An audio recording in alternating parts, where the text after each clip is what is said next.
Eu vos provocarei a ira com um povo que não é povo, com nação louca eu vou provocar a ira em vocês. E Paulo falava a respeito das duas casas.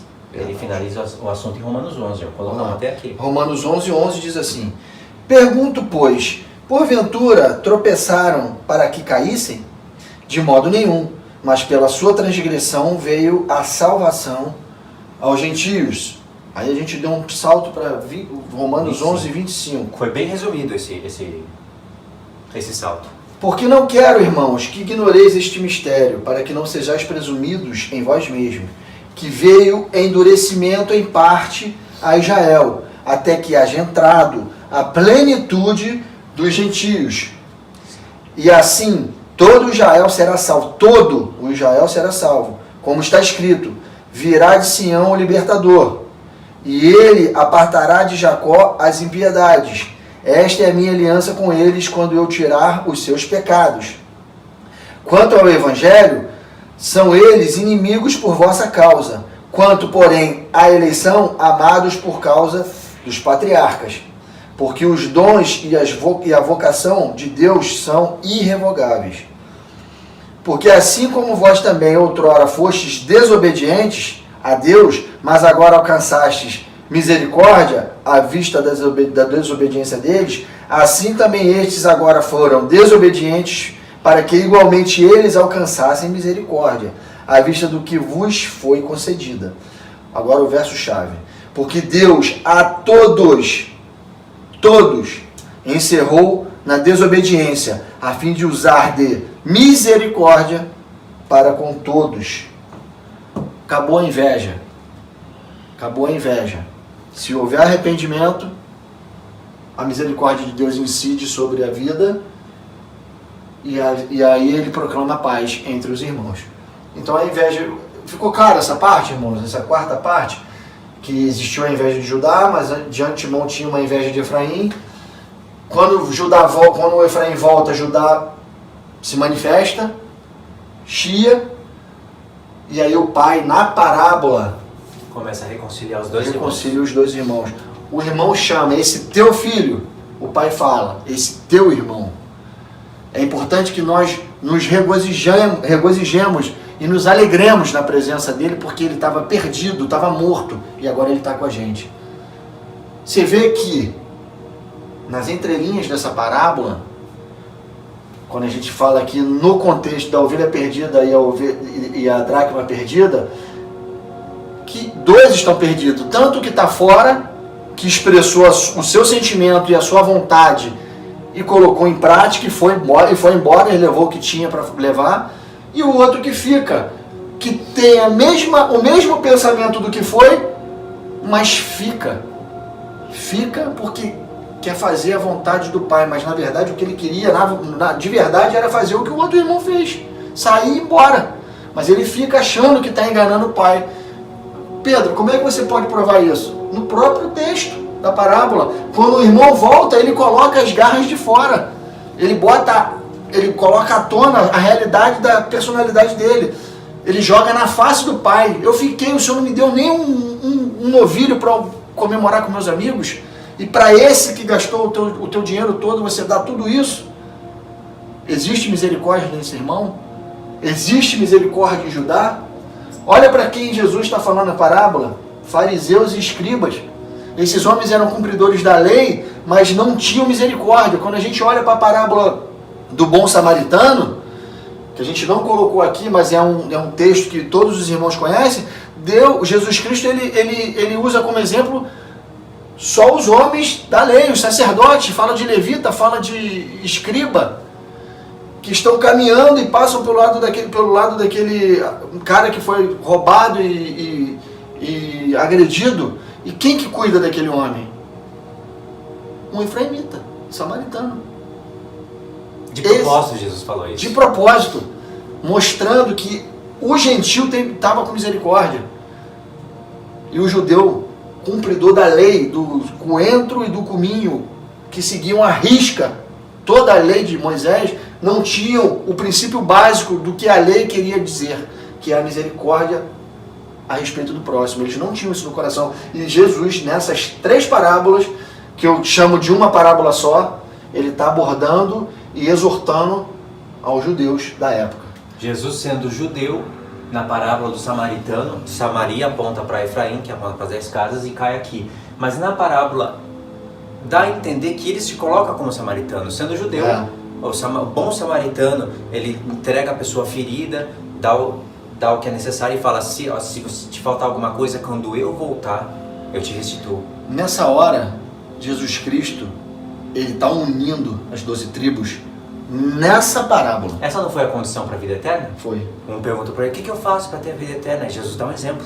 Faz isso e você vai viver. Eles sabiam na prática.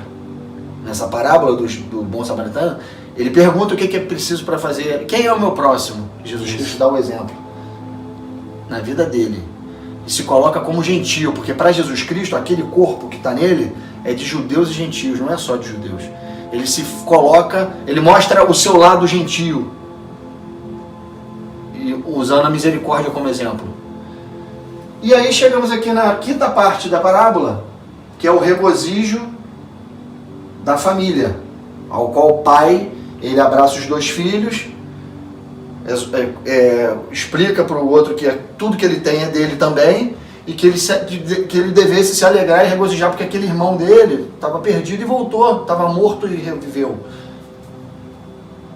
E isso aqui, meus irmãos, nessa parábola a gente consegue entender que o pai é Deus e os filhos são a casa de Israel unidas. Aqui essas expressões que falou no começo, júbilo no céu, alegria diante dos anjos, pequei contra os céus. O pai está ensinando que nem foi o Pedro que viu isso daqui foi o Pedro que viu. Ele explicou muito bem, o filho não está em alegria, mas na parábola é para ter alegria diante dos anjos, essa alegria é no céu. O pai ele está falando, meu filho, ele termina a parábola assim, era necessário que regozijássemos. Foi falado antes, aqui, regozijo, alegria diante do céu, pequei, já está isso daqui para a gente conectar a palavra final do pai.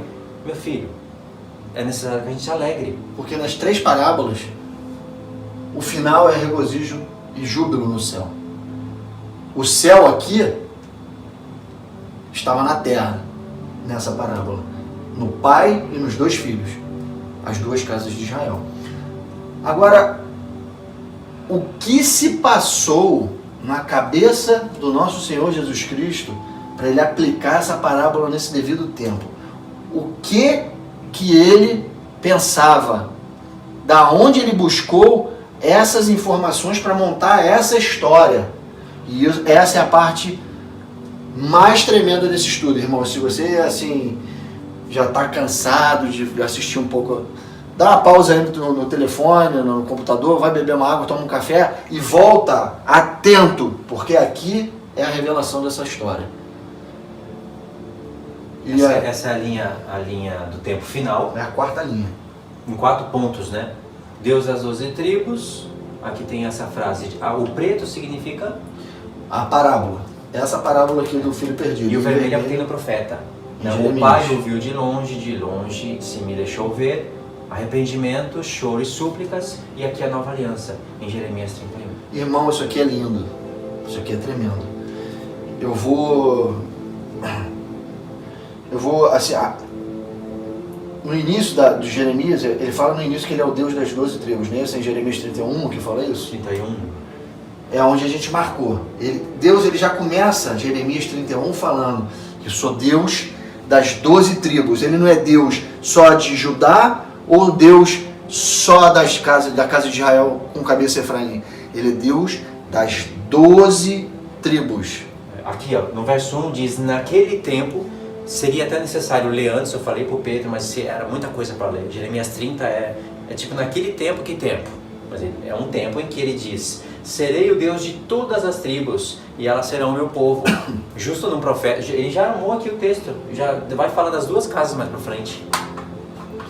Aí depois tem o verso... A partir do verso 3 ao 9, a partir desse verso 3, se você pegar a parábola do filho perdido a partir do verso 20 e Jeremias a partir do verso 3, se você colocar os 2 textos dali para frente, Jeremias 3 em diante e Lucas 15, 20, você vai ver um paralelo.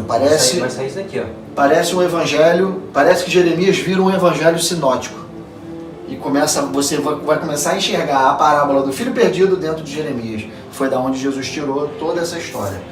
Vamos lá. Do 3 ao 9. Jeremias 31, de 3 a 9. Eu vou ler do 3 ao 9 direto, aí depois você frisa. Tá bom. Ó, de longe se me deixou ver o Senhor, dizendo, com amor eterno eu te amei, por isso com benignidade te atraí. Dá vontade de até parar aqui agora já, né? Ainda te edificarei e serás edificada, ó Virgem de Israel. Ainda serás adornada com os teus adufes e sairás com o coro dos que dançam. Ainda plantarás vinhas nos montes de Samaria, plantarão os plantadores e gozarão dos frutos. Cada palavra aqui não é à toa, porque haverá um dia em que gritarão os atalaias na região montanhosa de Efraim.